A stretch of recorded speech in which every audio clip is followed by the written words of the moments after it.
श्रीकल्याणगुणावहं रिपुहरं दुःस्वप्नदोषाहरं गंगास्नानविशेषपुण्यफलदं गोदानतुल्यं नृणाम् आजुर्वृद्धिकरं शुभकरं सन्तानसम्पत्प्रदं नानाकर्मसुसाधनं समुचितं పంచాంగమాకర్ణ్యతాం।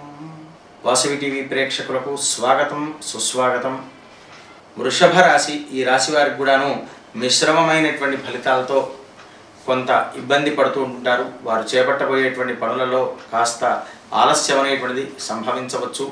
మీరు చేస్తున్నటువంటి కార్యాదుల్లో కూడా కొంత జాప్యం అనేటువంటిది ఏర్పడవచ్చు। స్వస్తి ప్రజాభ్య పరిపాలయంతాం న్యాయేన మార్గేణ మహిమహేషాః గోబ్రాహ్మణేభ్యః శుభమస్తు నిత్యం లోకాః సమస్తాః సుఖినో భవంతు।